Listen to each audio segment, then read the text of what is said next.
ভিডিওটি দেখার আগে সবার কাছে ছোট্ট একটি রিকোয়েস্ট করতে চাই, প্লিজ প্লিজ প্লিজ যারা ভিডিওটি দেখবেন সবাই একটা করে সাবস্ক্রাইব করে দিবেন। আপনাদের ভালোবাসা পেলে এমন ভিডিও আরও উপহার দিব। ভিডিওগুলো বানাতে অনেক কষ্ট হয়, আমি জানি। ভিডিওটি অনেক মানুষই দেখবেন, প্লিজ একটা করে সাবস্ক্রাইব করে দিবেন। সবাইকে পুরো গল্পটি দেখার জন্য অনুরোধ রইল। আর যারা আমাকে ভালোবাসে তারা একটা করে লাইক করে দেখিয়ে দিবেন। Love you all. তো চলুন আজকের ভিডিওটি শুরু করা যাক।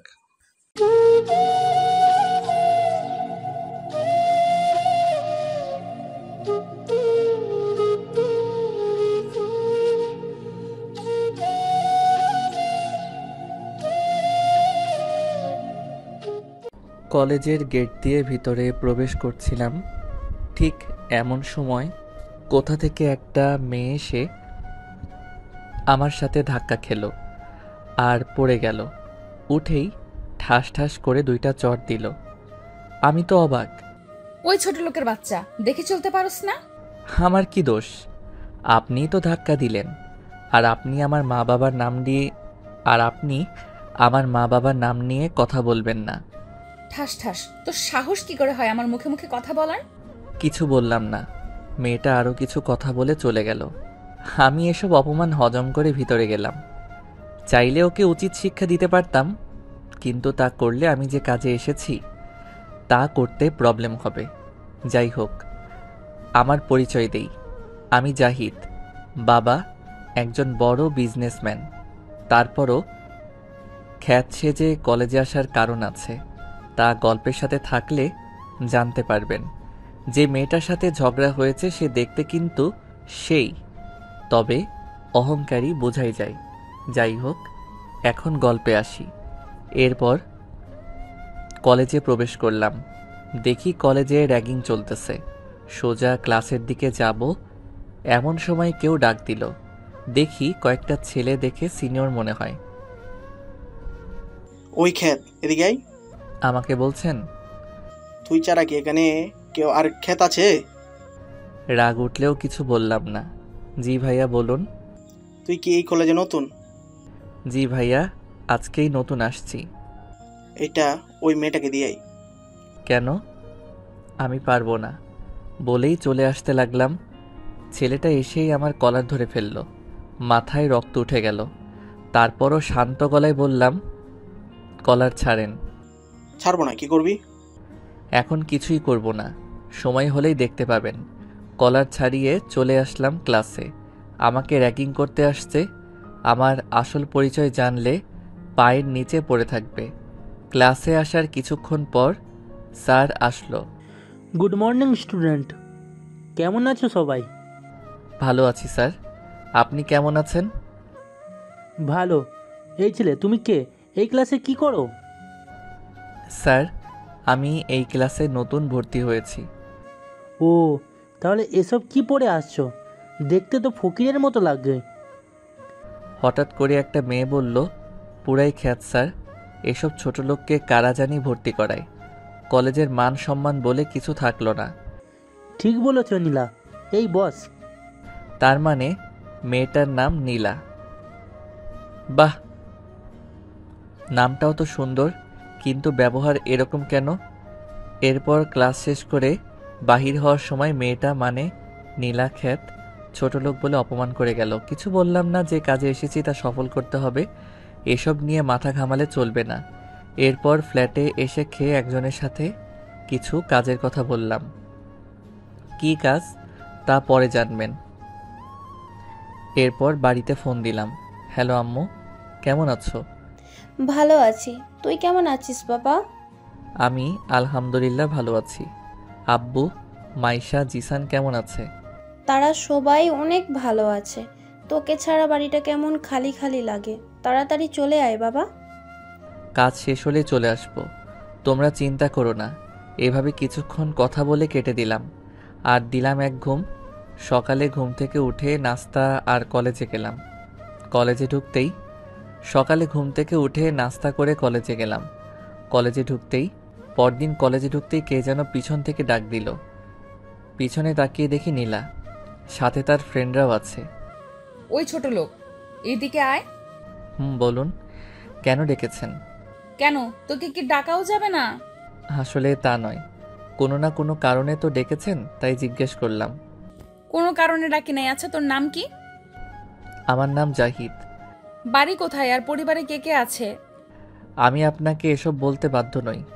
তার চেয়ে বড় কথা, আমি অপরিচিত কাউকে আমার পরিবার বা আমার সম্পর্কে বেশি কিছু বলি না। সবাই ভালো থাকবেন বলেই চলে আসলাম। এদিকে নীলা ও নীলার বান্ধবীরা। নীলার বান্ধবী? দেখছিস ছোট লোকটার কি ভাব, কিভাবে কিছু না বলেই চলে গেল। কি রে নীলা, তুই কি ভাবছিস? ভাবতেছি জাহিদকে তোদের দুলাভাই বানালে কেমন হয়। কি বলতেছিস সেসব? এই ছোট লোকটাকে আমাদের দুলাভাই বানাবে মানে? আসলে ওকে আমার মনে ধরেছে, মানে ওকে ভালোবেসে ফেলেছি। কি রে, কি বলছিস? ওর মতন ছোট লোককে তুই ভালোবাসছিস? দেখে তো মনে হয় টাকা পয়সা কিছুই নেই। তাতে কি হয়েছে?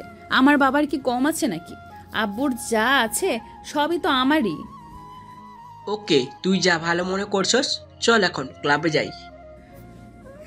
চল। এরপর নীলারা ক্লাসে আসলো। স্যারও এসে ক্লাস করাতে লাগলো। দেখলাম নীলা কেমন করে আমার দিকে তাকিয়ে থাকে। আমি এসব পাত্তা না দিয়ে ক্লাস করতে লাগলাম। ক্লাস শেষে বাসায় আসলাম। একজনকে ফোন দিলাম। তোকে যে ডিটেলসের কথা বলেছি তা পেয়েছিস? ওকে পাঠিয়ে দে, তাহলে আজকে রাতে একটু করতে পারবো। রাতে একটা মিশনে বের হলাম। মিশনটা শেষ করে আসতে আসতে রাত 1টা বেজে গেছে। বাসায় এসে ঘুমিয়ে পড়লাম।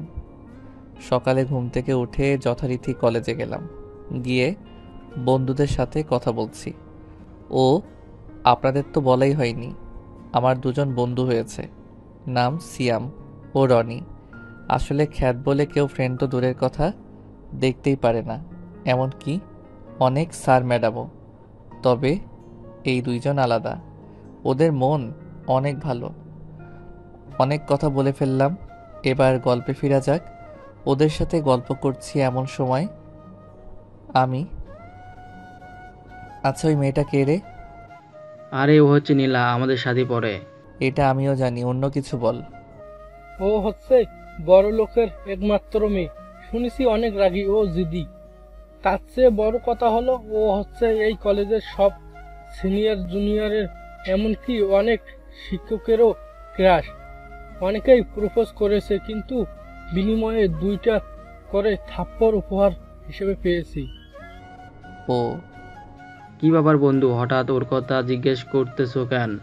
আবার প্রেমে পড়ে গেলে না তো? আরে তেমন কিছু না, এমনি জিজ্ঞেস করলাম আর কি। বুঝি বুঝি, তবে প্রেমে পড়লেও কোনো লাভ হবে না মনে হয়। ও তো কাউকে পাত্তাই দেয় না। কচু বুঝোস। চল এখন ক্লাসে। আপনারা ভাবছেন কেন ওদের আর কিছু বললাম না, তাই তো? আসলেও আমি সত্যি ওকে ভালোবেসে ফেলেছি, সেই প্রথম দেখায়। ভেবে রেখেছি আমার কাজটা শেষ করে ওকে বলবো। প্রপোজে রাজি হলে তো হলো, না হলে আব্বুকে দিয়ে বিয়ের প্রস্তাব পাঠাবো। আব্বুকে দিয়ে পাঠালে তারা মনে করবে না, অবশ্যই আমি শিওর। তাই বলি, প্রপোজে রাজি হলে ভালো, না হলে আরও ভালো, ডাইরেক্ট বিয়ে। কি মজা, তাই না? এ মা, আপনাদের তো বলে দিয়েছি, আপনারা আবার ওকে বলে দিয়েন না, ঠিক আছে? তাহলে গল্পে ফিরি। সবাই ক্লাস মিলে ক্লাস করে কিছুক্ষণ আড্ডা দিলাম। তারপর বাসায় এসে বাড়িতে ফোন দিয়ে কিছুক্ষণ কথা বলে কেটে দিলাম। কালকে ডিটেলসগুলো থেকে জানতে পারলাম যে কাজের মাস্টার মাইন্ডের ডান হাত নাকি আমাদের কলেজেই পড়ে। কাজটা তাহলে আরেকটু সহজ হলো। ছবি যেহেতু আছে তাহলে সহজেই চিনতে পারবো। তবে এখন কিছুই বুঝতে দেওয়া যাবে না, আগে মাস্টার মাইন্ডকে সেটা বাহির করতে হবে। আশা করি খুব তাড়াতাড়ি পারবো। পরদিন কলেজের উদ্দেশ্যে রওনা দিলাম। কলেজে পৌঁছে বন্ধুদের কাছে যাব এমন সময় কেউ একজন ডাক দিল। সেদিকে তাকাতেই পরদিন কলেজের উদ্দেশ্যে রওনা দিলাম। কলেজে পৌঁছে বন্ধুদের কাছে যাব এমন সময় কেউ একজন ডাক দিল। সেদিকে তাকাতেই দেখতে পেলাম কিছু ছেলে দাঁড়িয়ে আছে। আপনারা কি ভাবছেন নীলা? হা হা, আমার পাঠক পাঠিকারা ঢস খাইছে। তুই কি এই কলেজে নতুন? ছেলেটার কাছে যেতেই এটা ওই মেয়েটাকে দিয়াই। জাহিদ, পারবো না, আপনারটা আপনি দিয়ে আসেন। টাস, তোর আমার মুখে মুখে কথা বলার সাহস হয় কিভাবে? তুই জানিস আমি কে? শালা, আমি কে সেটা জানার পর তুই এখানেই প্যান্ট ভিজিয়ে ফেলবি? আসছে বড় বড় কথা বলতে। ধর, এটা দিয়ে আসবি নাকি আরেকটা দিব? কিছু বললাম, চিঠিটা নিয়ে গিয়ে ওই মেয়েটার কাছে গেলাম, গিয়ে তাকে দিলাম। মেয়েটা চিঠিটা পড়েই, রাস, তোর সাহস হয় কি করে আমাকে লাভ লেটার দেওয়ার? বিশ্বাস করুন এটা আমি দেই নাই, একজন ভাইয়া বলছে আপনাকে দিতে। মিথ্যে বলার আর জায়গা পাস না। একে তো দোষ করছো, সাথে আরেকজনের দোষ দিতেছস। কলেজের সবাই আমাদের দিকে তাকিয়ে ফ্রিতে সিনেমা দেখছে, এর মধ্যেই ওই ছেলেগুলো এখানে চলে এসেছে। কিরে সীমা, এখানে কি হয়েছে? দেখ না, ও আমাকে লাভ লেটার দেয়। কি? ওর এত বড় সাহস তোকে লাভ লেটার দে? আজকে ওকে আমরা শেষ করে দেব। এসেই, কি? আপনি তো আমাকে বললেন ওইটা এনাকে দিতে। কি বললি? তোকে তো আজ বললেই দিল মাইর। চাইলে আমি একাই সব কয়টাকে পিটিয়ে সোজা করে দিতে পারি, কিন্তু এইটা করলে সবার মনে সন্দেহ জাগতে পারে। আর আমার কাজটা যতটা সহজ হয়েছে তার চেয়েও বেশি কঠিন হয়ে যেতে পারে। তাই কোনো প্রতিবাদ করলাম না। মারার পর ছেলেগুলো চলে গেল, আর মেয়েটা বলে গেল, আমি জানি তোর কোনো দোষ নেই, তারপরও কেন মারলাম জানোস? যাতে কেউ আমাকে প্রপোজ করার সাহস না পায়। আমার মাথাটা কেমন যেন ঘোরাচ্ছে, হঠাৎ করেই পড়ে গেলাম, আর কিছু মনে নেই। জ্ঞান ফিরতেই দেখি আমি হাসপাতালে ভর্তি। কিভাবে আসলাম, কে আনলো, কিছুই বুঝতেছি না। একটু পর দেখলাম বন্ধুরা আসলো। তাহলে এরাই আমাকে এখানে এনেছে। কে রে, কেমন লাগছে এখন? ভালো। আমাকে এখানে কে আনছে? আমরাই আনছি, সাথে আরও একজন ছিল। তুই মাথায় আঘাত পেয়েছিলি, সেন্সলেস হয়ে গেছিস। আরেকজন কে ছিল? তোর সাথে দেখা করতে আসলে দেখবি। সরি দোস্ত, আমরা তোকে সাহায্য করতে পারলাম না। আমরা জানি তুই কিছু করিস না, শুধু শুধু তোকে মারছে। আরে ওটা কোনো ব্যাপার না। আচ্ছা, ছেলেগুলো কে একটু বলবি? আসল ছেলেটার নাম রকি, এখানকার একজন বড় নেতা ছেলে, তাই কেউ কিছু বলতে পারে না। অনেকেই বিনা দোষে মারছে।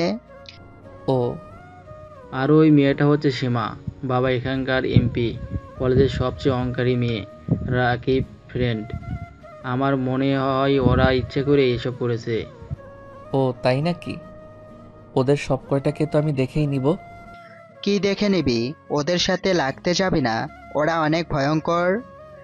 হা হা, তোরা জানিস না ওরা আমার কাছে চুনোপুটি মাত্র।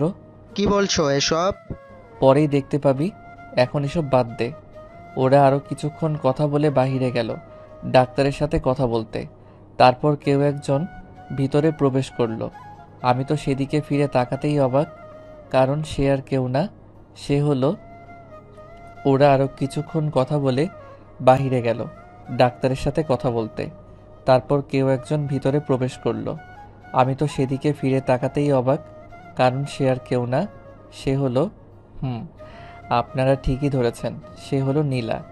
এইবার আর আপনাদের ডস খাওয়াইলাম না। আমি তাকে দেখে কিছুটা অবাক। সে আমার কাছে আসলো। কেমন লাগছে এখন? জি ভালো। আপনি এখানে কি করে? আসলে আমি ওদের সাথে তোমাকে এখানে নিয়ে আসছি। ও থ্যাঙ্কস এসবের জন্য। আরে থ্যাঙ্কস দিতে হবে না, এটা তো আমার কর্তব্য। জাহিদ, আমাকে ক্ষমা করে দাও। আসলে আমি তোমার সাথে অনেক খারাপ ব্যবহার করছি, তাই প্লিজ ক্ষমা করে দাও। কেন ক্ষমা করব? আরে কি করছেন? আমি তো ওসব অনেক আগেই ভুলে গেছি, ক্ষমা চাইতে হবে না। সত্যি তুমি আমাকে ক্ষমা করে দিয়েছো? আরে বাবা সত্যি। এভাবে ওর সাথে কিছুক্ষণ কথা বলে ওকে বাড়িতে পাঠিয়ে দিলাম। ও এখন যাইতে চাইছিল না, জোর করে পাঠালাম। তারপর হাসপাতাল থেকে বাড়িতে আসলাম। 5 দিন পর কলেজে গেলাম। 3 দিনে সুস্থ হয়ে গেছিলাম, কিন্তু কিছু কাজ থাকার কারণে কলেজে যেতে পারি নাই, তাই আজকে যাচ্ছি। কলেজে গিয়ে দেখলাম সীমা আর রকিরা একসাথে বসে হাসাহাসি করতেছে। তার মানে সিয়াম রনি যা বলছে তা সত্যি। ওদের তো আমি কোনোদিনও ছাড়বো না। বিনা কারণে ছাত্রছাত্রীদের হেনস্থা করে ওরা, এর ফল ওদের ভোগ করতেই হবে। আর ওদিকে পাত্তা না দিয়ে বন্ধুদের কাছে গেলাম, গিয়ে দেখি ওরা গল্প করতেছে। কিরে, কি খবর তোদের? আমাদের তো ভালোই। তুই পুরোপুরি সুস্থ তো? আমি পুরোপুরি সুস্থ। ওদের সাথে গল্প করতেছি এমন সময় নীলা আসলো। জাহিদ, কি খবর তোমার? ভালো, তোমার? আমি তো ভালোই। তোমার শরীর ঠিক আছে তো? আমি কি তোমাদের সাথে এখানে বসতে পারি? এখানে বসার কি আছে? আপনি আপনার ফ্রেন্ডদের সাথে আড্ডা দিন। কেন, আমরা কি বন্ধু না?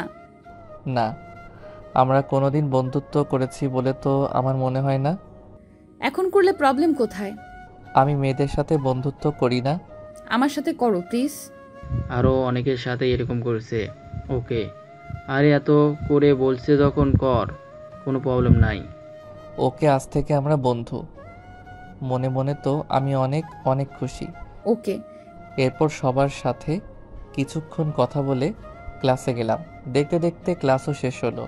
ক্লাস শেষে বাইরে আসার পর রকিদের সাথে দেখা। কিরে, তুই এখনো এই কলেজে? দেখতেই তো পাচ্ছেন। আমি তো ভাবছিলাম ওই ধোলাইয়ের পর আর এই কলেজের দিকে মুখ দিবে না। কলেজের দিকে মুখ না দেওয়ার কি আছে? এখানে সবারই পড়ালেখার অধিকার আছে, সো শুধু শুধু এখান থেকে চলে যাব কেন? বাবা, তোর তো দেখি সাহস বেড়েছে অনেক, মুখে মুখে কথা বলছো। আপনার কথা শেষ তো, এখন আমি বাই বলেই চলে আসলাম আর পিছনে ফিরে তাকালাম না। বাসায় এসে খাওয়া দাওয়া করলাম। রাতের বেলায় আমার গোপন কাজে গেলাম। কাজ শেষ করে আসতে আসতে অনেক রাত হয়ে গেছে। পরদিন কলেজ গেট দিয়ে তাড়াহুড়ো করে ঢোকার সময় কারোর সাথে ধাক্কা খেলাম। ফলস্বরূপ সে মাটিতে পড়ে গেল। আমি তার দিকে তাকাতেই অবাক, এটা তো সীমা। আল্লাহই জানে আজকে আবার কি করে। অপমান তো করবো, এটা শিওর।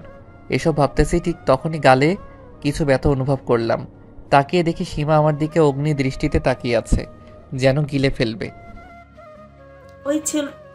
ওই ছোট লোক তোর সাহস কি করে হয় আমাকে ধাক্কা দেওয়ার? আসলে সরি, আমি তাড়াতাড়ি করতে গিয়ে দেখতে পাইনি, তাই ধাক্কাটা লেগে গেছে। তোর সরি ধুয়ে তুই পানি খা। দেখুন, আমি সরি বলছি, আমি বলেই চলে আসতে লাগলাম। তখন সীমা বলল, কি রে, তোকে সীমা থাপ্পড় মারলো কেন? আমাকে দেখে নিবে। আমি তার দিকে তাকিয়ে একটা মুচকি হাসি দিয়ে চলে আসলাম। আসতেই নীলার সাথে দেখা। কি রে, তোকে সীমা থাপ্পড় মারলো কেন? আমি বলেই চলে আসতে লাগলাম। তখন সীমা বলল, আমাকে দেখে নিবে। আমি তার দিকে তাকিয়ে একটা মুচকি হাসি দিয়ে চলে আসলাম। আসতেই নীলার সাথে দেখা। আরে আসার সময় ধাক্কা লেগে গেছে। সরি বললাম, তারপরও শুনলো না। তুই কিছু বললি না যে? এখন বলবো না, সময় হলেই বলবো। মানে? এত মানে বুঝে কাজ নেই, চলো ক্লাসে যাব, এমনিতেই লেট হয়ে গেছে। ওকে। তারপর ক্লাসে গেলাম। দেখতে পেলাম হারামি দুইটা বসে রয়েছে। আমি যেতেই, তোর আজকে এত দেরি কেন? আরে ধুর আর বলিস না, এমনিতেই আজ দেরি হয়ে গেছিল। সাথে কলেজে ঢোকার সময় আরেক ঝামেলা, অসহ্য লাগে এসব। কি হয়েছে রে? সীমার সাথে কলেজে ঢোকার সময় ধাক্কা খাইলাম, তারপরই গালের উপর দিয়ে ঝড় বয়ে গেল। বুঝতে পেরেছি। আমি একটা জিনিস বুঝতে পারতেছি না, ওরা তোর সাথে একটু বেশি করতেছে কেন? ওরাই ভালো জানে। আচ্ছা বাদ দে এসব, স্যার আসছে, ক্লাস কর। ক্লাস করে বাইরে আসতেই নীলার ডাক। জাহিদ। বল, কি বলবি? এখন কি বাসায় চলে যাবি? কেন রে? আসলে আমার না ভালো লাগছে না এখন বাসায় যেতে। চল না একটু ঘুরে আসি। আরে ঘুরতে যাবি তা আমার সাথে কেন? তোর বান্ধবীদের সাথে যা। আরে চল না প্লিজ, তোর সাথে যেতে মন চাইতেছে, চল না। আচ্ছা চল। আসলে আমারও মন চাইতেছে ঘুরতে যেতে, কিন্তু সময় পাই না। আজকে যখন পেলাম তখন আর না করলাম না। আবার প্রিয় মানুষটির সাথে বলে কথা, এই সুযোগটা তো আর মিস করতে পারি না। এরপর নীলার সাথে কলেজের বাহিরে আসলাম। কিভাবে যাবি? একটা রিক্সা ডাক, রিক্সায় যাব। একটা রিক্সাতে দুজন? প্রবলেম কোথায়? আসলে আগে কোনো মেয়ের সাথে রিক্সায় উঠিনি তো, তাই। ওই বেশি কথা না বলে রিক্সা ডাক।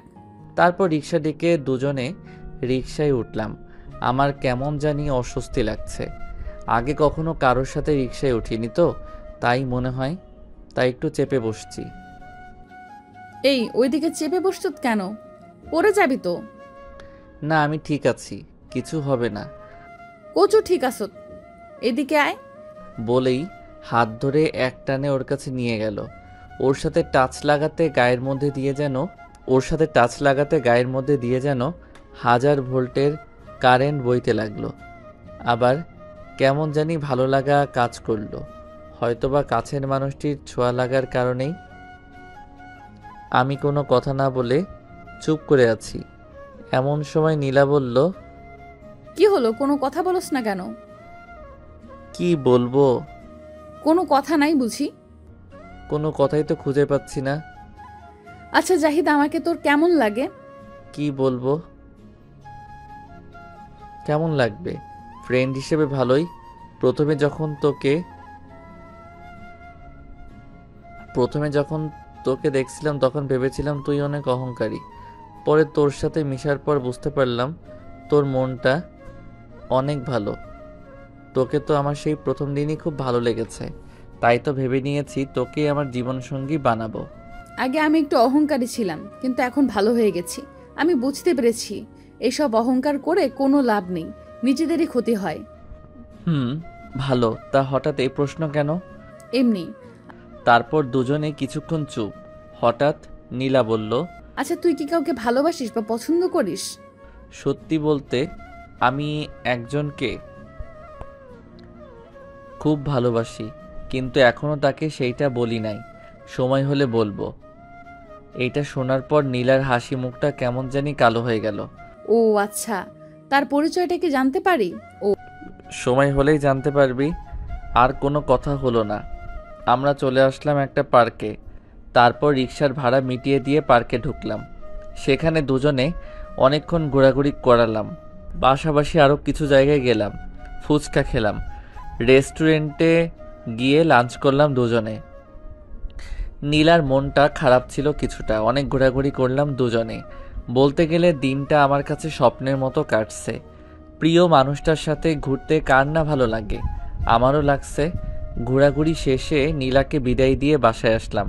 আস্তে আস্তে সন্ধ্যা হয়ে গেছে, তাই সেদিন রাতে আর খেলাম না। অনেক ক্লান্ত ছিলাম, তাই ঘুমিয়ে পড়লাম। সকালে বলতে গেলে দিনটা আমার কাছে স্বপ্নের মতো কাটছে। প্রিয় মানুষটার সাথে ঘুরতে কার না ভালো লাগে? আমারও লাগছে। ঘোরাঘুরি শেষে নীলাকে বিদায় দিয়ে বাসায় আসলাম। আস্তে আস্তে সন্ধ্যা হয়ে গেছে, তাই সেদিন রাতে আর খেলাম না। অনেক ক্লান্ত ছিলাম, তাই ঘুমিয়ে পড়লাম। সকালে কলেজে গেলাম। যাওয়ার পর বন্ধুদের কাছে যাইতেছি, এমন সময় কলেজের কয়েকজন বড় ভাই সামনে আসলো। তুই তো এই কলেজে নতুন, তাই না? কেন, কিছু বলবেন নাকি? না, তোর নীলার সাথে এত কথা কিসের? সেটা কি আপনাকে বলতে হবে নাকি? তুই আর নীলার সাথে কথা বলবি না। আমি আপনার কথা শুনবো কেন? কারণ আমি নীলাকে পছন্দ করি। হাহা, তাই? তা নীলা কি আপনাকে পছন্দ করে? সেটা তোকে জানতে হবে না। তাহলে আমিও তো আপনার কথা শুনবো না। So bye. ওই দাঁড়া। আবার কি বলবেন? তুই আমার কথা শুনবি কিনা বল।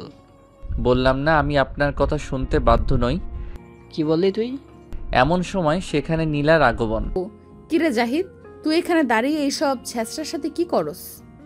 তা ভাই, আপনারা কি সত্যিই ছেঁচড়া? ওরা সবাই চুপ করে রইল। এমন সময়, ওই জাহিদ চল ক্লাসে যাই। চলো। আসি ভাইয়ারা, ভালো থাকবেন বলে ওদের চোখ টিপ দিয়ে মুচকি হেসে চলে গেলাম। তারপর আমরা ক্লাস করে যথারীতি বাসায় চলে গেলাম। এভাবেই কেটে গেল এক সপ্তাহ। কলেজ, বন্ধুদের সাথে আড্ডা, নীলার সাথে ঘুরে বেড়ানো, পার্কে যাওয়া, রিকশায় চড়া, লাঞ্চ করা ইত্যাদির মাধ্যমে ভালোই কাটলো এই 7টা দিন।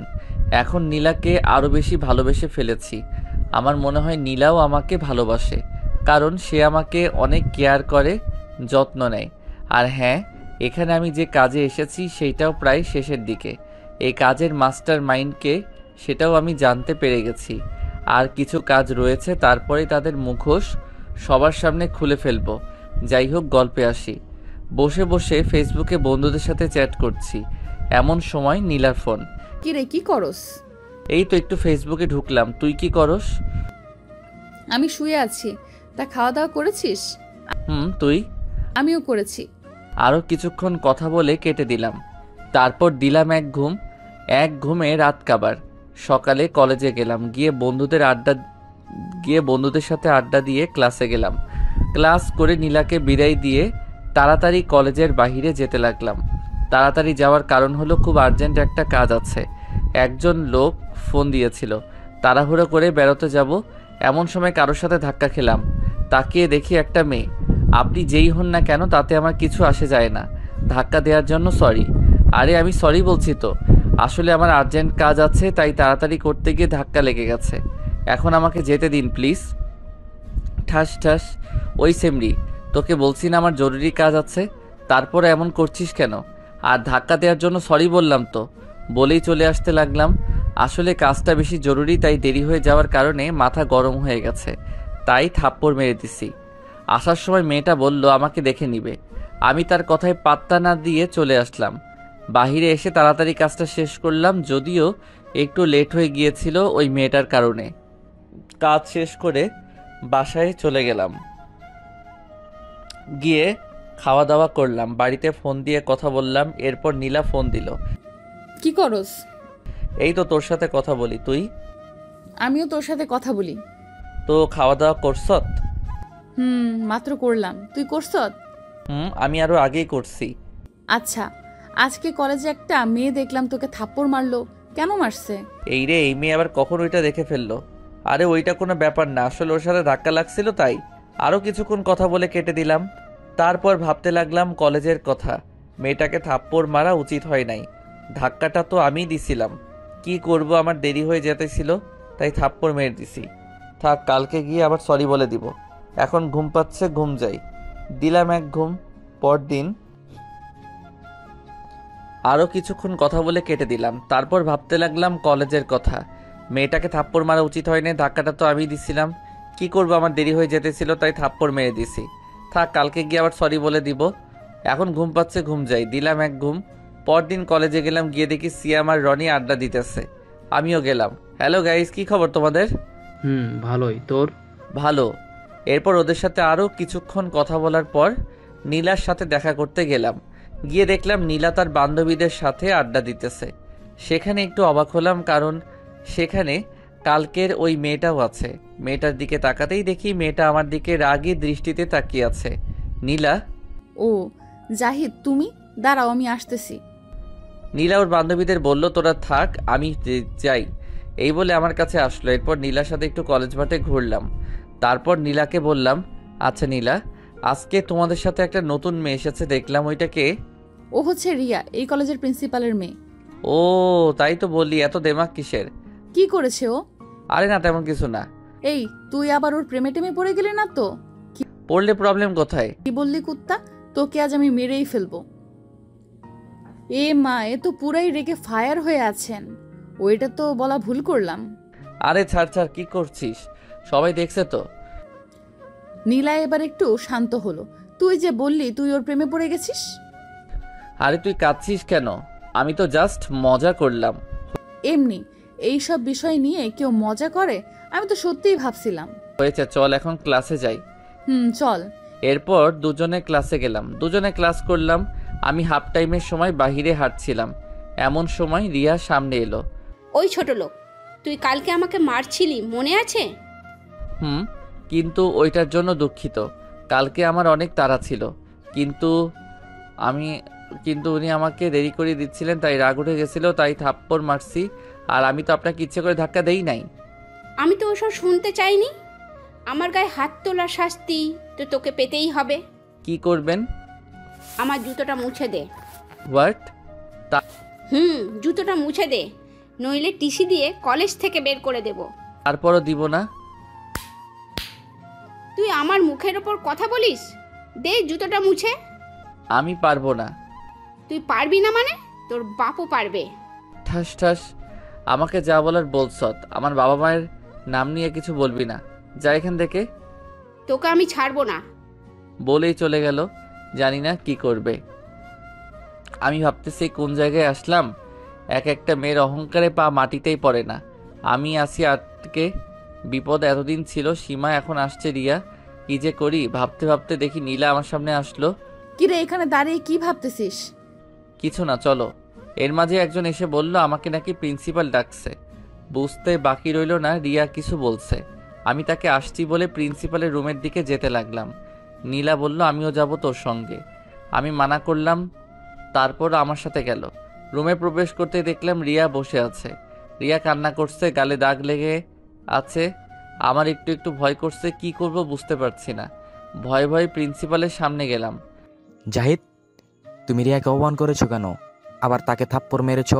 আমি কালকে তাড়াতাড়ি যাওয়ার সময় ওর সাথে ধাক্কা লাগে, সরি বলার পরও অপমান করে, তাই থাপ্পড় মারছি। আজকে অপমান করছে, থাপ্পড় মারছে, তাই আমিও মারছি। আব্বু সব মিথ্যে বলে আমার কান্নার আওয়াজ বাড়িয়ে দিল। তোমার সাহস কি করে হয় আমার মেয়ের গায়ে হাত তোলার, ওকে অপমান করার? এখনই তোমাকে আমি টিসি দিচ্ছি। নীলা কিছু বলতে চেয়েছিল, আমি মানা করে দিলাম ইশারায়। আমাকে টিসি দিবেন, তাও আপনার মেয়েকে থাপ্পড় মারার জন্য? How funny. ওই, তোর সাহস কি করে হয় এভাবে কথা বলার? একে তো আমার মেয়েকে অপমান করছো, আবার এখন আমার সাথে উঁচা গলায় কথা বলতেছস। দেখুন স্যার, আমি বলতেছি না আপনি আপনার মেয়ের গায়ে হাত তোলার জন্য কাউকে টিসি দিতে পারেন না। ওই চুপ কর। তোকে কি তোর বাবা মা শিক্ষা দেয় নাই, নাকি তোর বাবা মা নির্লজ্জের মতো এসব শিক্ষা দিছে? তোর বাবা মা মনে হয় তোর মতো চোদ। আর কিছু বলার আগে আমি তার কলার চেপে ধরে দাঁড় করিয়ে দিলাম। আসলে আমার মা বাবার সম্পর্কে কেউ কিছু বললে আমার মাথা ঠিক থাকে না, কাউকে সহজে ছাড় দেই না, হোক সে বড় আর ছোট। তাই এসব বলা মাথায় রক্ত উঠে গেছে, কোনো কিছু না করেও অপমানিত হচ্ছি। তোর সাহস কি করে হয় আমার মা বাবাকে নিয়ে কথা বলার? তাদের সম্পর্কে আর একটা বাজে কথা বললে এখানে মেরে পুঁতে ফেলবো, কেউ কিচ্ছু করতে পারবে না। আমার সম্পর্কে যাই বলছত, কিন্তু মা বাবার সম্পর্কে কিছু বলবি না। কোনো কিছু সম্পূর্ণ না শুনে বিচার করার মানে কি?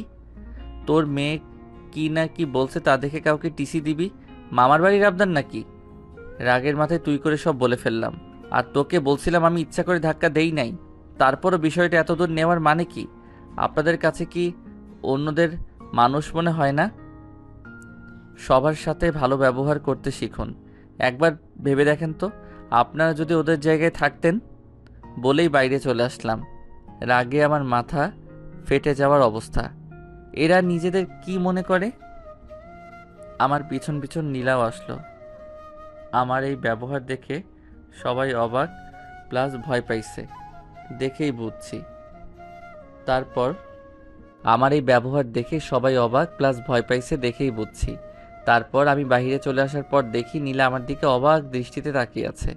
এই নীলা, কি হলো? এইভাবে তাকিয়ে আছো কেন? ওইভাবে তাকিয়ে আছো কেন? চুপ করে তাকিয়ে আছে। তুমি কি সত্যি সেই জাহিদ যাকে অনেক অপমান করার পরও কিছু বলে নাই? কেন, সন্দেহ লাগছে নাকি? সেটা তো অবশ্যই। এত অপমান সহ্য করা ছেলেটা প্রিন্সিপালের সামনে এমন হলো কিভাবে? সেখানে তো উল্টো ভয় পাওয়ার কথা। কিন্তু আমার বাবা মা নিয়ে কথা বললে আমি কাউকে ছাড় দেই না। ও, তোর বাবা মাকে? তাদের পরিচয় কি? কোথায় থাকে? সময় হলেই জানতে পারবি। এখন আমি যাই। এই বলে আমি ওখান থেকে চলে আসলাম। আর নীলা মনে মনে ভাবতেছে এই জাহিদকে, কি তার পরিচয়? যখনই ওকে ওর বাবা মা পরিবার বা কিছু জিজ্ঞেস করলে এড়িয়ে যায়। কোনো না কোনো রহস্য তো অবশ্যই আছে। এদিকে প্রিন্সিপাল স্যার ও রিয়া এখনও ঘোরের মধ্যে আছে। প্রিন্সিপাল স্যার ভাবতেছে কে এই ছেলে, আমার সাথে এইভাবে কথা বলার সাহস তো কোনো ছাত্রের হবে না। এই ছেলের নিশ্চয়ই অন্য কোনো পরিচয় আছে। রিয়া ভাবতেছে এই ছেলেটা কে, আব্বুর সাথে এইভাবে কথা বলল। আর ও তো ঠিকই বলেছে, আমি তোর সাথে প্রথমে খারাপ ব্যবহার করছি, ওর বাবা মা নিয়ে কথা বলছি, তাই ও আমাকে থাপ্পড় মারছে। ওর সাথে এসব করা আমার একদম ঠিক হয় নাই। কালকেই ওর কাছে সরি বলতে হবে। আর এদিকে আমি বাড়িতে এসে খাবার খেয়ে দিলাম এক ঘুম। এভাবেই কেটে গেল দিনটা। পরদিন কলেজে গিয়ে আড্ডা দিতেছি, এমন সময় রিয়া ডাক দিল। জাহিদ, কি হয়েছে? তুমি আমাকে ডাকছো কেন? একটু আসবে? তোমার সাথে আমার কথা আছে। পারবো না, বলতে হলে এখানে বলেন। প্লিজ একটু আসো। কেন আবার? তোমার আব্রুর কাছে বলবে নাকি অন্য কোনো ধান্দা? তেমন কিছু না, প্লিজ একটু আসো, কোনো খারাপ ব্যবহার করব না। ওকে, তারপর আমি ওদের কাছে বলে রিয়ার কাছে গেলাম। সরি। কেন? এতদিন তোমার সাথে মিসবিহেভ করার জন্য আসলে তুমি থাপ্পড় মেরেছো, তাই আমার রাগ উঠে গেছিল। ইটস ওকে, আর কিছু বলার থাকলে তাড়াতাড়ি বলেন, না হলে আমি যাই। আমরা তো একসাথে পড়ি, তাহলে আজ থেকে আমরা ফ্রেন্ড? সরি। কেন? কারণ আমি মেয়েদের সাথে বন্ধুত্ব করি না। শুধু আমার সাথে করো প্লিজ। তাছাড়া তুমি তো নীলার সাথেও বন্ধুত্ব করেছিলে। নীলার সাথে বন্ধুত্ব করার অন্য একটা কারণ আছে। কি কারণ? সেইটা এখন বলা যাবে না। আমি তোমার বন্ধু হলে কোনো সমস্যা হবে না, আর খারাপ ব্যবহারও করব না, প্লিজ। ওকে, তবে বন্ধুর থেকে বেশি কিছু না। ওকে। এরপর রিয়াকে নিয়ে বন্ধুদের কাছে গেলাম, ওদের সাথে পরিচয় করিয়ে দিলাম। আর এসব দেখে নীলা তো রেগে আগুন হয়ে গেছে। ওকে দেখেই বোঝা যাচ্ছে সবার সাথে থাকায় কিছু বলতে পারতেছে না। আমি ওকে আর কিছু না বলে সবার সাথে গল্প করতে বসলাম। আড্ডা দেওয়া শেষে সবাই ক্লাসে যাব এমন সময়, ওই তোরা যা, আমি আর ও পরে আসতেছি। ওরা সবাই চলে গেল। তারপর, ওই তুই রিয়ার সাথে বন্ধুত্ব করলি কেন? কি করব, ও অনেক করে বলছে। ও বললেই করতে হবে নাকি? আরে করলে প্রবলেম কোথায়? আর অনেক সমস্যা।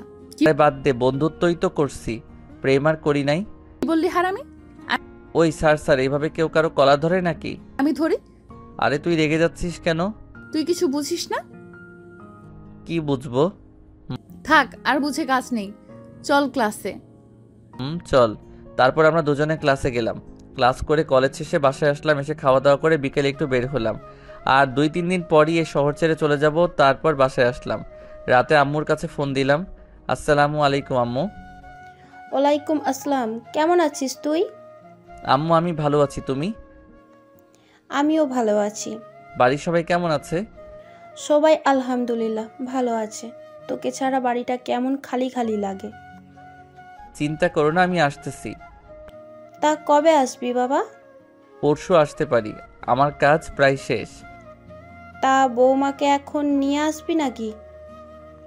না আম্মু, আমি বাড়ি আসার পর তোমাদের বলছি। আরও কিছুক্ষণ কথা বলে শুয়ে পড়লাম। সকালে ঘুম থেকে উঠে রেডি হয়ে কলেজে গেলাম। তারপর আরও কিছুক্ষণ কথা বলে শুয়ে পড়লাম। সকালে ঘুম থেকে উঠে রেডি হয়ে কলেজে গেলাম। তারপর দিন কলেজে গেলাম। আজকেই আমার আসল কাজ।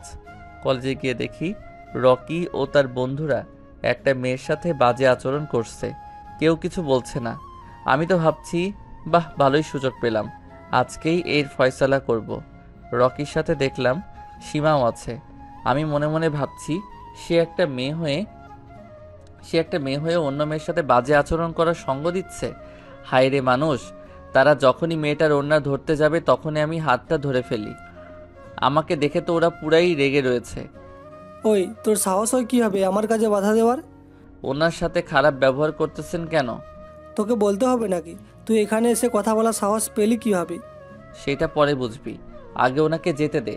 আমি মেয়েটাকে যেতে বললাম আর মেয়েটা চলে গেল। তোকে এতদিন এত কথা বলার পরেও তুই আমার সামনে আসছিস? আজ তোকে আমি শেষ করে ফেলবো। সেইটা একটু পরেই দেখা যাবে কে কাকে শেষ করে। কি বললি? কলার ছাড়। ছাড়বো না, কি করবি কর তুই। কলার ছাড়, না হলে ভালো হবে না কিন্তু। তুই আবার আমার সাথে জোর গলায় কথা বলিস? শেষবারের মতো বলছি, কলার ছাড়। ছাড়বো না, তুই কি করবি? আমি ওর পেট বরাবর দিলাম এক ঘুষি। ও একটু দূরে গিয়ে পড়ল। এতক্ষণে কলেজের সবাই, এমনকি টিচাররাও মাঠে চলে এসেছে। সবাই দাঁড়িয়ে দাঁড়িয়ে এসব দেখছে আর অবাকও হচ্ছে, কারণ রকির গায়ে হাত তোলার সাহস এই কলেজের কারো নাই। রকি আমার দিকে রাগী দৃষ্টিতে তাকিয়ে আছে, আর আমি তার দিকে তাকিয়ে একটা মুচকি হাসি দিলাম। তারপর তার বন্ধুরা আমাকে মারতে আসছিল। আরে আরে তোরা করছিস? ওরা সবাই থেমে যায়। তোরা আমাকে পরে মারতে আসিস, তার আগে আমি তোদের সাথে হিসাব নিকাশ করি, কারণ তোদের সাথে আমার কিছু হিসাব নিকাশ আছে। আমি রকির কাছে গেলাম, গিয়ে ওর মুখটা উপর দিকে উঠিয়ে মুখ বরাবর কয়েকটা ঘুষি দিলাম। এতে তার নাক বেয়ে রক্ত পড়তে লাগলো। তখন, ওই তুই আমার গায়ে হাত তোলার সাহস পেয়েছিস কিভাবে? এই সাহস আমার অনেক আগে থেকেই আছে। ওই তুই আমার গায়ে হাত তোলার সাহস পেয়েছিস কিভাবে? আমার বাবা জানতে পারলে তোকে পুলিশে দিবে, সারা জীবনও জেল থেকে ছাড়া পাবি না, সারা জীবন জেলে বসে মশা মারবি। ও তাই, চিন্তা করিস না, একটু সবাই এখানেই আসবে। তা আচ্ছা, এখন বল তোদের বসের নাম কি? কিসের বস? কে বস? হা হা, মনে পড়ছে না? কিসের একটু পরে বুঝতে পারবি। আগে একটা কাজ করি। এই বলে আমার বন্দুকটা বের করে রকি ও তার বন্ধুদের পায়ে একটা করে গুলি করে দিলাম। সব কয়টা বসে রয়েছে। এর মধ্যেই সীমা অনেকটা দূরে গিয়ে দাঁড়িয়ে রয়েছে আর সকালে আমার দিকে অবাক দৃষ্টিতে তাকিয়ে রয়েছে। বিশেষ করে নীলা ও আমার বন্ধুরা কেউ ভয়ে কিছু বলতে পারতেছে না। কিরে অবাক হচ্ছিস কেন? তোদের পায়ে গুলি করলাম, ওরা শুধু আমার দিকে তাকিয়ে আছে। কুত্তার বাচ্চা, আজকে তোকে কেউ বাঁচাতে পারবে না। তুই আমার পায়ে গুলি করেছিস, তুই জানিস না আমি কে? কুল মিস্টার রকি, কুল। শুধু আপনার পরিচয় না, আপনার পুরো গোষ্ঠীর বায়োডাটা আছে আমার কাছে।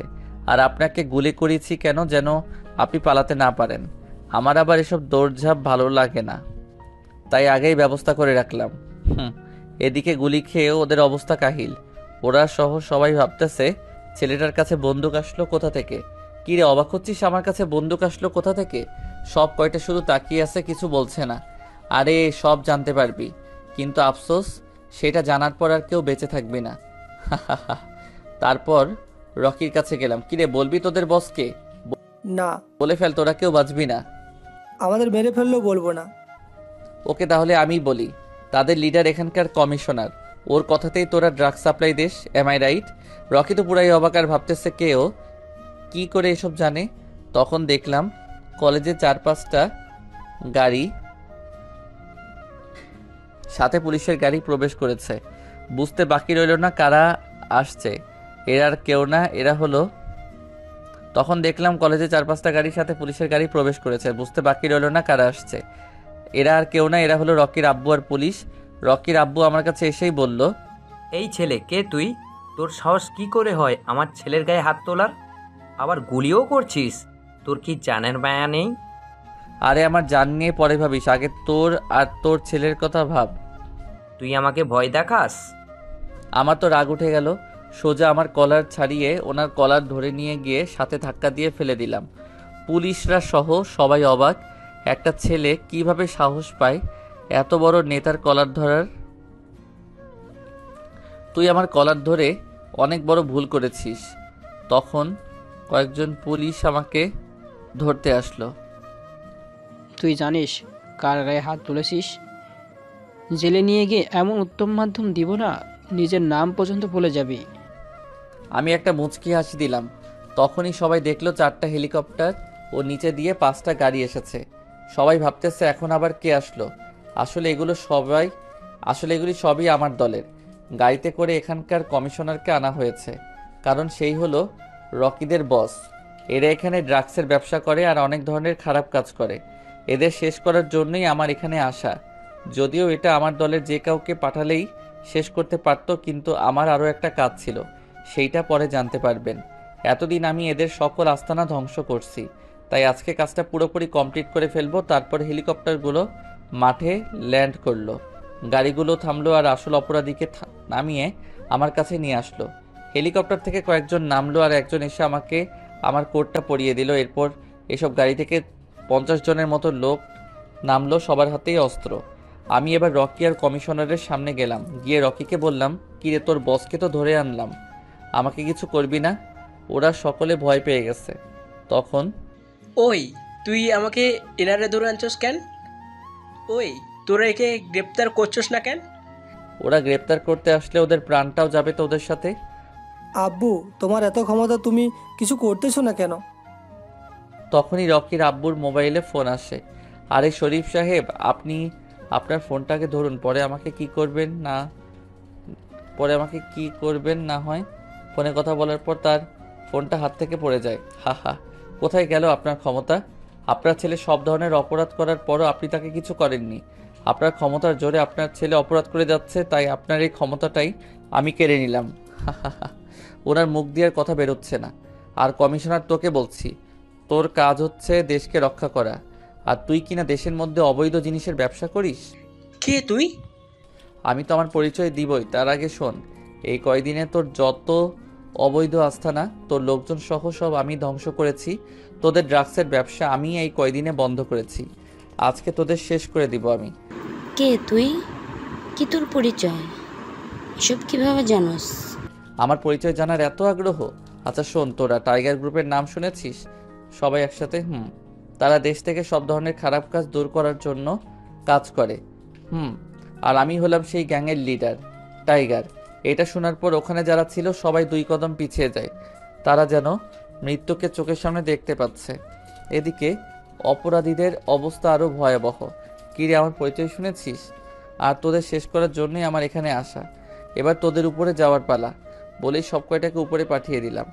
আর আমার লোকদের বললাম এদের লাশগুলো পরিষ্কার করতে। তারপর সকলকে উদ্দেশ্য করে বললাম, আপনারা কেউ ভয় পাবেন না, আমি অপরাধ ছাড়া কাউকে কিছুই করি না।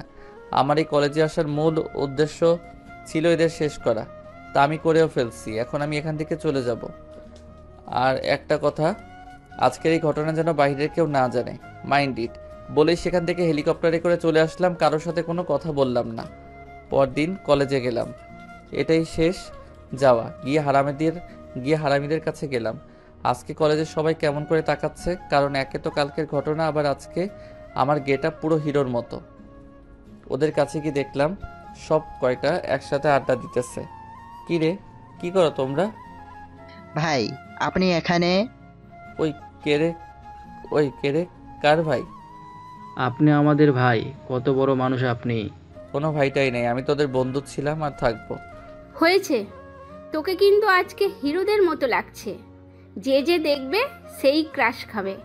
হয়েছে, আর পাম দিতে হবে না। আর শোন, আমি আজকে চলে যাব।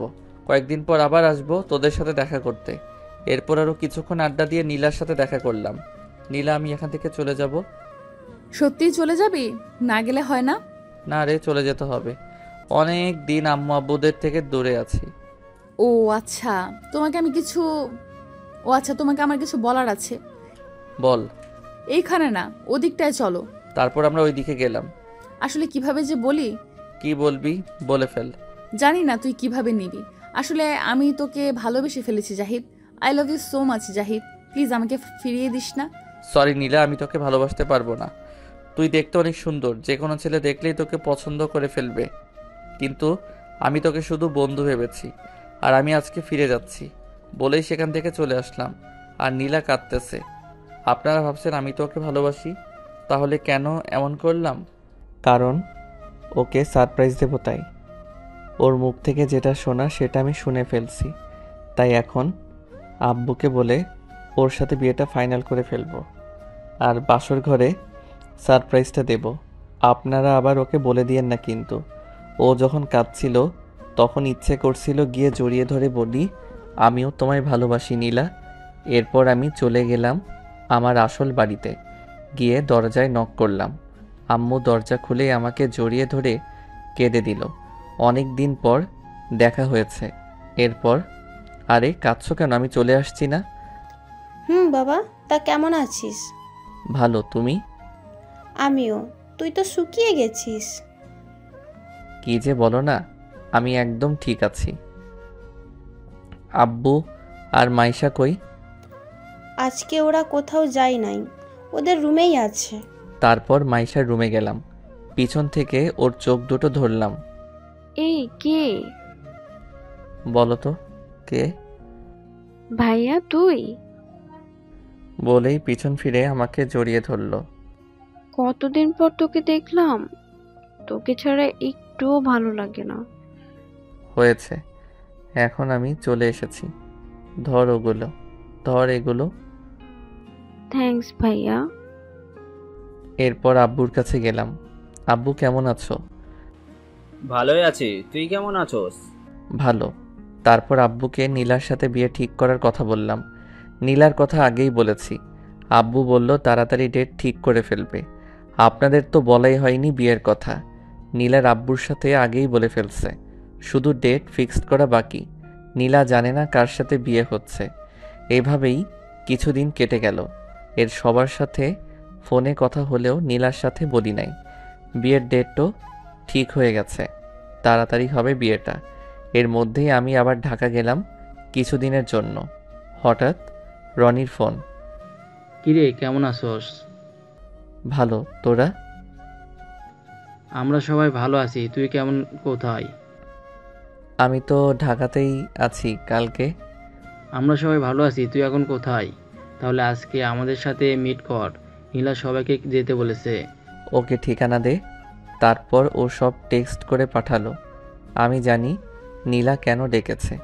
বিকালে সেখানে গেলাম, দেখি সবাই আসছে। আমাকে দেখে সবাই অবাকই হয়েছে। সবার সাথে কুশল বিনিময় করলাম। তা নীলা, সবাইকে কেন আসতে বলছো? কেন, আমি দেখতে অসুন্দর? এই ধর। কি এগুলো? আমার বিয়ের কার্ড। আগামী তারিখে আমার বিয়ে। কি, তুই না জাহিদকে ভালোবাসিস? ও তো আমাকে ভালোবাসে না, তাই বিয়েটা করেই নিচ্ছি। তোরা সবাই আগেই চলে আসবি। আমার দিকে তাকিয়ে দাঁতের দাঁত চেপে কথাটা বলল সে। আমি শুধু একটু মুচকি হাসলাম। তারপর সে চলে গেল। তার নাকি কাজ আছে। জাহিদ মেয়েটি সত্যি তোকে অনেক ভালোবাসে। তোর ওপর জিদ করেই ও বিয়েটা করছে। আমিও তোকে ভালোবাসি। তাহলে এসব কি? কার্ডটা খুলেই দেখো। ও তাহলে এই ব্যাপার? নীলা জানে না। জিদের বসে কার্ডটাও খুলে দেখে নিও। এখন ট্রিট দিতে হবে মামা। ওকে চলো। তারপর ওদের ট্রিট দিয়ে চলে আসলাম। এভাবে বিয়ের তারিখ ঘনিয়ে আসলো। আজ গায়ে হলুদ। বাসায় অনেক কষ্টে ম্যানেজ করে বন্ধুদের সাথে নীলাদের বাসায় গেলাম। নীলার সাথে দেখা করলাম। ও আমার দিকে করুণ দৃষ্টিতে তাকিয়েছিল। তারপর সবাই ওর গায়ে হলুদ দিল, আমিও একটু দিলাম। যাই হোক, হবু বউ বলে কথা। হলুদের শেষে একটা পিচ্চি এসে নীলা নাকি আমাকে ছাদে ডাকছে। কিরে কেমন আছিস? খুব ভালো, তুই? দেখতেই তো পাচ্ছিস। তুই কি আমায় সত্যিই ভালোবাসিস না? কাল তোর বিয়ে, এখন এসব কথা বাদ দে। বিশ্বাস কর জাহিদ, আমি তোকে অনেক ভালোবাসি। চল না আমরা পালিয়ে যাই। এসব সম্ভব না। কাল তোর বিয়ে, তুই বিয়ে করে নে। তোর জন্য ভালো কিছুই অপেক্ষা করছে। এই বলে চলে আসতে লাগলাম। আমি অনেক নিজেকে শেষ করে ফেলবো। তুই কি সত্যি আনাকে ভালোবাসিস? অনেক। তাহলে তুই নিজের কোনো ক্ষতি করবি না, এই তোর ভালোবাসার কসম। আর আমি কালকে তোর বিয়েতে আসতে পারবো না, আমার একটা কাজ আছে। বাই। এরপর দেখলাম নীলা কেঁদে দিয়েছে। অনেক খারাপ লাগছে। ইচ্ছে করছে ওকে গিয়ে জড়িয়ে ধরে সব বলে দেই, কিন্তু এখন করব আর মাত্র একদিন। কালকেই সব ঠিক হয়ে যাবে। তারপর সোজা বাসায় আসলাম।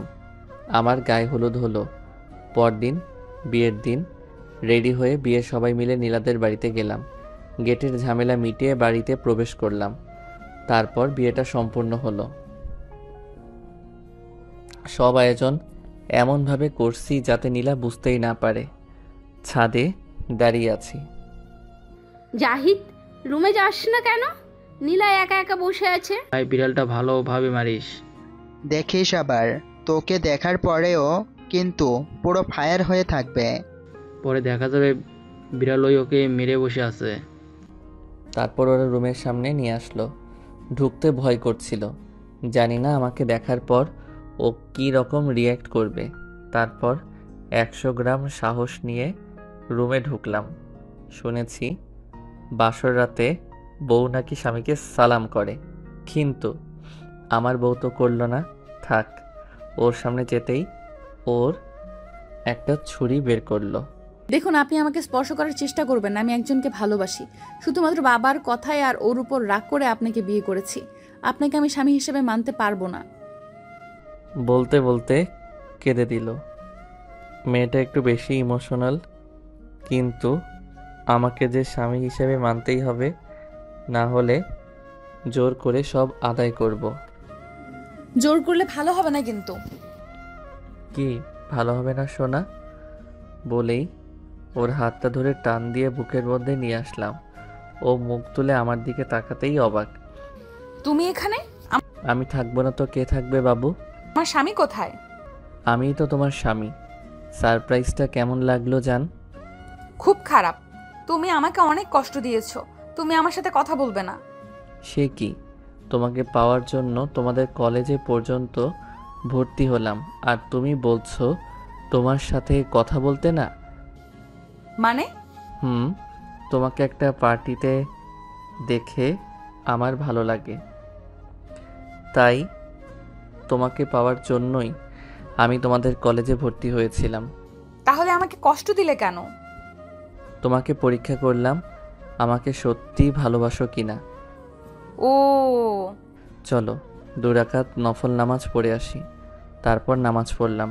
জান একটু আদর করো না। একদম না ফাজিল, তুমি আমাকে অনেক কষ্ট দিয়েছো, তাই আজকে কি? একদম না ফাজিল, তুমি আমাকে অনেক কষ্ট দিয়েছো, তাই আজকে তুমি আমাকে টাচ করতে পারবে না। তা তো হবে না সোনা। বলে ওকে কোলে তুলে নিলাম, তারপর খাটে শুইয়ে দিলাম, তারপর ওর ঠোঁটের দিকে এগোতে লাগলাম। আমি দেওয়ার আগেই ওই আমার ঠোঁটের সাথে ওর ঠোঁট মিলিয়ে দিল। তারপর আর জানি না, কারণ আমি এখনও বিয়েই করি নাই। আপনারা জানতে চাইলে বিয়ে করে নেন। হা হা হা। কলেজের গেট দিয়ে ভিতরে প্রবেশ করছিলাম, ঠিক এমন সময় কোথা থেকে একটা মেয়ে এসে আমার সাথে ধাক্কা খেলো আর পড়ে গেল। উঠেই ঠাস ঠাস করে 2টা চড় দিল। আমি তো অবাক। ওই ছোট লোকের বাচ্চা, দেখে চলতে পারোস না? আমার কি দোষ? আপনিই তো ধাক্কা দিলেন, আর আপনি আমার মা বাবার নাম নিয়ে কথা বলবেন না। ঠাস ঠাস, তোর সাহস কি করে হয় আমার মুখে মুখে কথা বলার? কিছু বললাম না। মেয়েটা আরও কিছু কথা বলে চলে গেল। আমি এসব অপমান হজম করে ভিতরে গেলাম। চাইলে ওকে উচিত শিক্ষা দিতে পারতাম, কিন্তু তা করলে আমি যে কাজে এসেছি তা করতে প্রবলেম হবে। যাই হোক, আমার পরিচয় দেই। আমি জাহিদ, বাবা একজন বড় বিজনেসম্যান। তারপরও খ্যাত সেজে কলেজে আসার কারণ আছে, তা গল্পের সাথে থাকলে জানতে পারবেন। যে মেয়েটার সাথে ঝগড়া হয়েছে সে দেখতে কিন্তু সেই, তবে অহংকারী বোঝাই যায়। যাই হোক, এখন গল্পে আসি। এরপর কলেজে প্রবেশ করলাম। দেখি কলেজে র্যাগিং চলতেছে। সোজা ক্লাসের দিকে যাব, এমন সময় কেউ ডাক দিল। দেখি কয়েকটা ছেলে দেখে সিনিয়র মনে হয়। ওই ক্ষেত, এদিকে আয়। আমাকে বলছেন? তুই ছাড়া কি এখানে কেউ আর ক্ষেত আছে? রাগ উঠলেও কিছু বললাম না। জি ভাইয়া বলুন। তুই কি এই কলেজে নতুন? জি ভাইয়া, আজকেই নতুন আসছি। এটা ওই মেয়েটাকে দিয়াই। কেন? আমি পারবো না বলেই চলে আসতে লাগলাম। ছেলেটা এসেই আমার কলার ধরে ফেলল, মাথায় রক্ত উঠে গেল। তারপরও শান্ত গলায় বললাম, কলার ছাড়েন। ছাড়বো না, কি করবি? এখন কিছুই করব না, সময় হলেই দেখতে পাবেন। কলার ছাড়িয়ে চলে আসলাম ক্লাসে। আমাকে র্যাগিং করতে আসছে। আমার আসল পরিচয় জানলে পায়ের নিচে পড়ে থাকবে। ক্লাসে আসার কিছুক্ষণ পর স্যার আসলো। গুড মর্নিং স্টুডেন্ট, কেমন আছো সবাই? ভালো আছি স্যার, আপনি কেমন আছেন? ভালো। এই ছেলে, তুমি কে? এই ক্লাসে কি করো? স্যার, আমি এই ক্লাসে নতুন ভর্তি হয়েছি। ও, তাহলে এসব কি পড়ে আসছো? দেখতে তো ফকিরের মতো লাগে। হঠাৎ করে একটা মেয়ে বলল, পুরাই খ্যাত স্যার, এসব ছোট লোককে কারা জানি ভর্তি করায়। কলেজের মান সম্মান বলে কিছু থাকলো না। ঠিক বলেছ নীলা, এই বস। তার মানে মেয়েটার নাম নীলা। বাহ, নামটাও তো সুন্দর, কিন্তু ব্যবহার এরকম কেন? এরপর ক্লাস শেষ করে বাহির হওয়ার সময় মেয়েটা মানে নীলা খ্যাত ছোট লোক বলে অপমান করে গেল। কিছু বললাম না, যে কাজে এসেছি তা সফল করতে হবে, এসব নিয়ে মাথা ঘামালে চলবে না। এরপর ফ্ল্যাটে এসে খেয়ে একজনের সাথে কিছু কাজের কথা বললাম। কি কাজ তা পরে জানবেন। এরপর বাড়িতে ফোন দিলাম। হ্যালো আম্মু, কেমন আছো? ভালো আছি, তুই কেমন আছিস বাবা? আমি আলহামদুলিল্লাহ ভালো আছি। আব্বু, মাইশা, জিসান কেমন আছে? তারা সবাই অনেক ভালো আছে। তোকে ছাড়া বাড়িটা কেমন খালি খালি লাগে। তাড়াতাড়ি চলে আয় বাবা। কাজ শেষ হলে চলে আসবো, তোমরা চিন্তা করো না। এভাবে কিছুক্ষণ কথা বলে কেটে দিলাম। আর দিলাম এক ঘুম। সকালে ঘুম থেকে উঠে নাস্তা আর কলেজে গেলাম। কলেজে ঢুকতেই সকালে ঘুম থেকে উঠে নাস্তা করে কলেজে গেলাম। পরদিন কলেজে ঢুকতেই কে যেন পিছন থেকে ডাক দিল। পিছনে তাকিয়ে দেখি নীলা, সাথে তার ফ্রেন্ডরাও আছে। ওই ছোট লোক, এইদিকে আয়। বলুন, কেন ডেকেছেন? কেন, তোকে কি ডাকাও যাবে না? আসলে তা নয়, কোনো না কোনো কারণে তো ডেকেছেন, তাই জিজ্ঞেস করলাম। কোনো কারণে ডাকি নাই। আচ্ছা, তোর নাম কি? আমার নাম জাহিদ। বাড়ি কোথায় আর পরিবারে কে কে আছে? আমি আপনাকে এসব বলতে বাধ্য নই। তার চেয়ে বড় কথা, আমি অপরিচিত কাউকে আমার পরিবার বা আমার সম্পর্কে বেশি কিছু বলি না।